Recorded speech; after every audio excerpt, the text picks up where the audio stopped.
Greetings, ladies and gents, and welcome to Push Start Button. My favorite game. No, actually, it's Kid Icarus. Oh, you mean that game that came out on the 3DS? What's it doing here on the NES?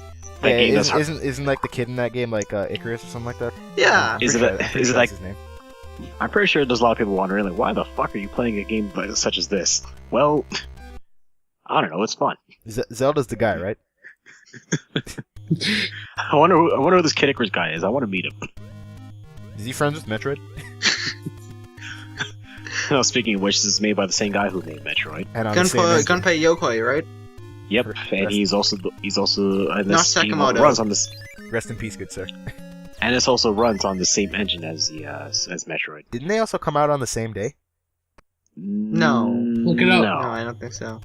Wait, why do you just go into that room and just come out? Okay, so this game is very complicated. Complicated? Is it like NES hard? Complicated? Like NES stupid? Yes. Okay, wait, no, my bad. Not on the same day, but on the same year. Oh, okay, yeah. Well, Okay, but so at that time, games came out way quicker, like...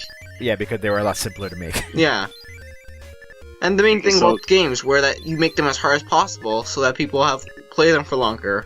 Yeah, that's the Okay. whole reason why NES games were that difficult to begin with. Yeah. It was just to stretch out game time. Yeah, because they had to. How Otherwise, you'd beat do the we game. make this game longer? Just like double the damage ratios. Just add a whole bunch placements. of bullshit. Because otherwise you'd beat the game in 2 hours, and then you'd be like, well, I just wasted all my money. And, use a dick enemy placement. Make it so that enemies die in 20 hits, but you only die in 3. No, or if you're some games, you'll die in 1. Hey guys, remember back in those days when these games used to cost like friggin' like 50, 60, 70 bucks? You mean like they still do today? Yeah. And now these games are only worth 10 on the eShop.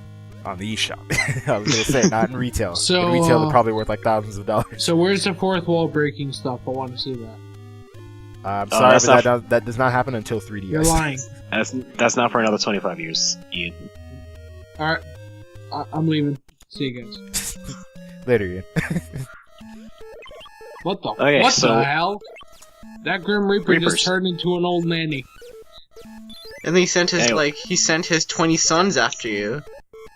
Okay, to talk about this game. This game is hard. It's fucking hard. What else? What do you expect? Is it harder than NES? Contra? So, I'll give you guys one warning. See the bottom screen there? The second you move up, that is now a bottomless pit. So it follows Castlevania logic. Yes.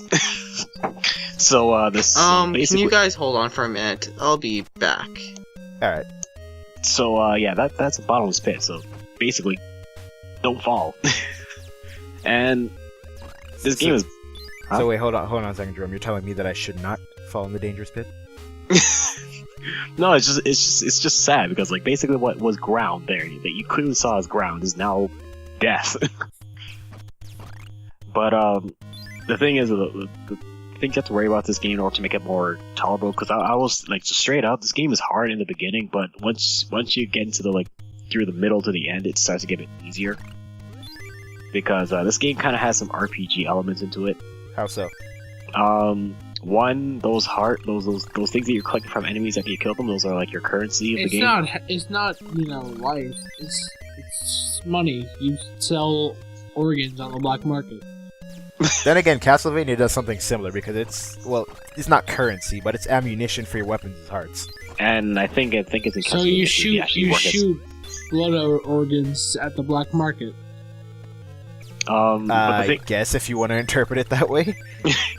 but I know Castlevania 3 they actually work as currency to buy things. But the thing is though, so that acts as currency, so that helps you get some of the weapons you can get in the game. And there's also a score system, which you can't see, but it's there. And does it actually serve any purpose, or is it just like most score systems in old games where it really does not matter? No, it actually acts as your experience points. I like how when you go on to the far edge, does a Pac-Man. Yeah, this game follows Pac-Man logic, where you go left on one side, come right out on the other side.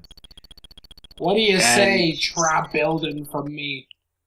Oh, What? fine. Not building. well, fuck you too. Get out my store. But yeah, the thing is, the problem is that this game is fucking like those items are fucking expensive, man. Jesus Christ! Don't bother trying buying anything in the beginning of the game because you can't afford shit.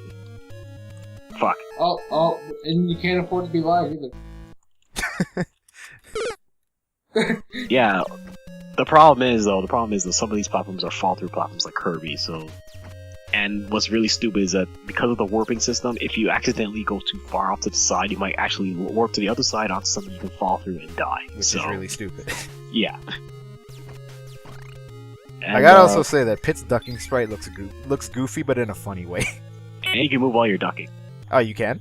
Yeah. Oh, that's cool. He just doesn't animate. I've been doing it. That's how I fell to my death there. Do it again. Remember, people, crouching kills you. Anyway, so you can get small hearts, big, half big hearts, and then big hearts. So, and they're all worth different amounts. I think the small ones are worth 1, the half are worth 5, and the fulls are worth 10. And just depending on what enemy you kill, will give you. But can you eat the hearts? Huh?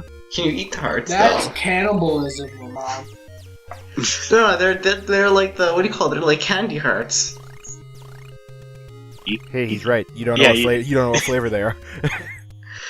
Who's to say? Like they might be like candy flavored. Like they're not from humans, are they? Like Well, they're from monsters, so we don't know what flavor monsters are. it's like eating chicken. So I thought it was just like eating meat in general, where everyone basically just says it tastes like chicken. Alright, so going back to the score system, that acts as your experience points, and then So yeah, I just came back, but yeah. So the more experience points you have, the more score you have, the bigger your health will grow. So Is it one of those things where like if you get a certain amount, you get a extra life or something? No, you get more health. You have infinite lives in the game. Wait, you have infinite lives? Yeah, you have infinite lives, but That's a first for an NES game. No, Yeah. I'm pretty sure there are other NES games that have infinite lives. No, I've heard of some with infinite continues like Ninja Gaiden, but infinite lives I haven't really heard of any. Oh yeah, no, I got it confused. Yeah, infinite continues, yeah, but not infinite lives. this Or at one least has, I can't remember many.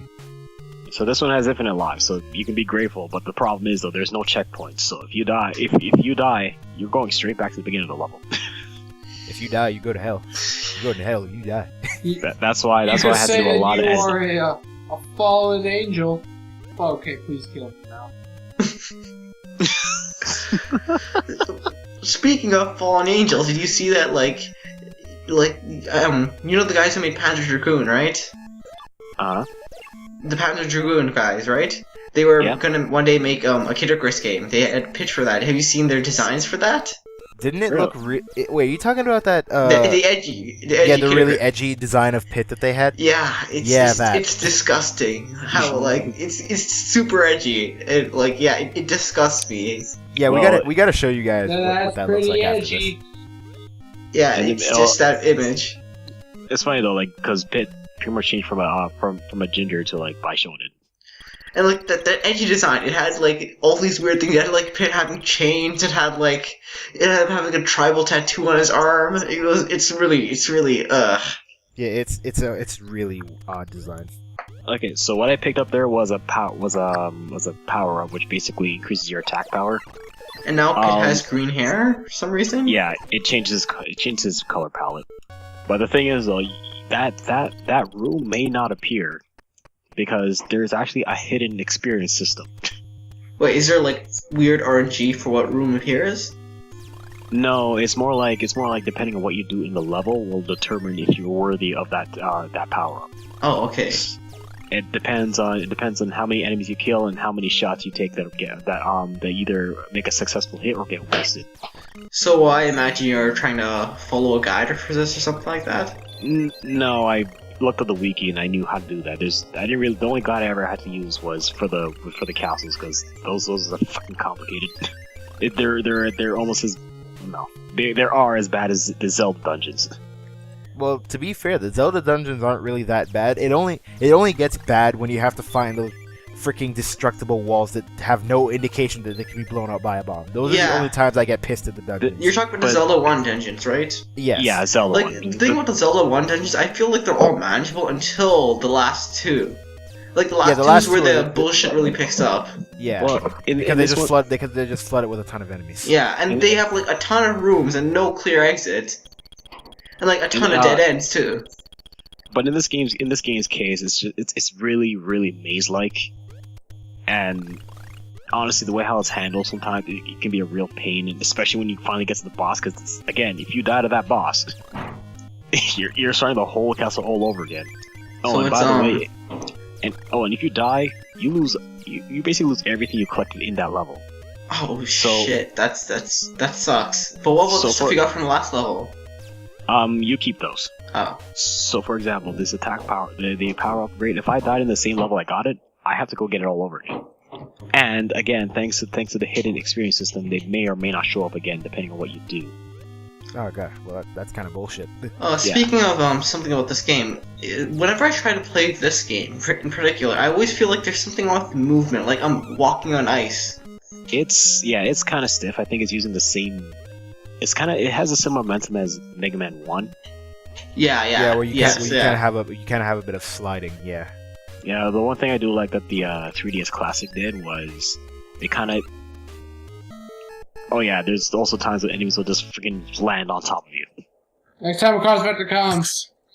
It looks like you're finished. Or you not finished the level?